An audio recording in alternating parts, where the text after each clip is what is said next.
In Triumph of the Will, award-winning psychologist, broadcaster, and author David Lewis solves one of the 20th century's most baffling mysteries. Heil Arbeitsmänner!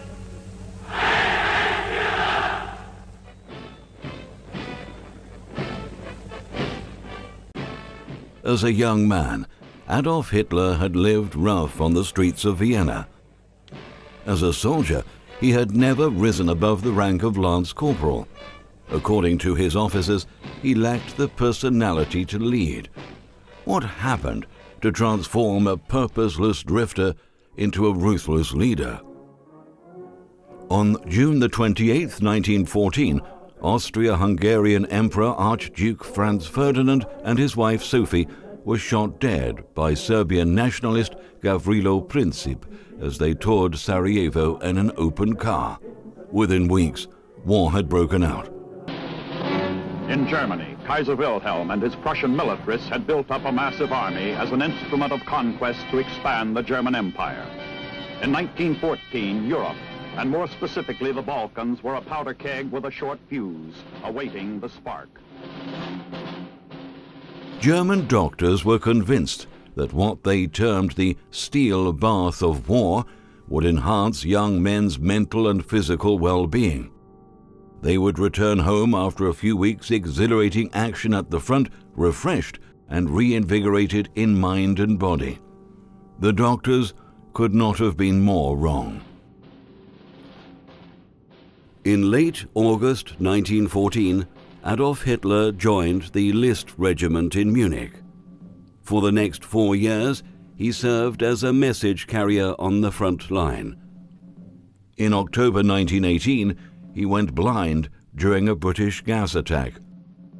The front-line doctors diagnosed his blindness as being due not to physical injury, but mental breakdown.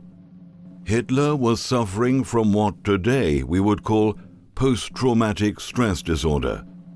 In 1918, it was diagnosed as hysteria and attributed either to malingering or a failure of the will. Because German military doctors were forbidden from sending hysterical patients for treatment alongside the physically injured, Hitler was transferred 600 miles behind the lines to a mental hospital in the small town of Pasewalk. The military had requisitioned several buildings around the town in which to treat hysteria cases. The one in which Hitler became a patient was a former rifle range, known locally as the Shooting House. On arrival, he was examined by Dr. Karl Kroner, who confirmed that the blindness was caused by mental breakdown. His case was passed on to neurologist Dr. Edmund Robert Forster. He decided to treat him using hypnosis. After putting him into a trance, Forster told Hitler his destiny was to make Germany great again. In order to do so, he must first overcome his blindness through the triumph of his will. The treatment worked.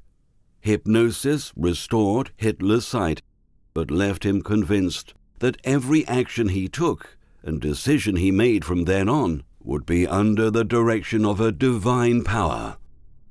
Hitler's second experience of hypnotism came in 1931, when the Nazis were on the verge of seizing political power. Hitler met Erich Jan Hanussen, a Moravian Jew masquerading as a Danish aristocrat. Hanussen was a clairvoyant, astrologer, hypnotist, media tycoon, and millionaire Nazi supporter. He and Hitler became friends, with the showman teaching the Nazi leader how to use stage techniques to increase the power of his public speaking. Hanussen, dubbed the Prophet of the Third Reich by the Berlin press, also taught Hitler how hypnosis could be used to manipulate the minds of millions. After Hitler became Germany's chancellor in 1933, the Nazis began to eliminate anyone who knew about his mental breakdown. Edmund Forster was denounced and put on trial. When it looked like he might be acquitted, he was found shot through the head in the bathroom of his home. Dr. Karl Kroner was sent to a concentration camp. Erich Hanussen was gunned down by SA thugs and his body dumped in the countryside outside Berlin. The shooting house, which had become a Nazi shrine, was demolished by the Soviets in 1945. Today, the ground where it once stood is a wasteland. Forster's tombstone is buried by undergrowth, while Hanussen's is hard to find in a neglected and overgrown graveyard. Both men have been forgotten by history. Triumph of the Will tells their extraordinary true story and describes how hypnotism, astrology, clairvoyance, and the occult helped turn a down and out into a dictator, and by doing so, changed the world we live in forever.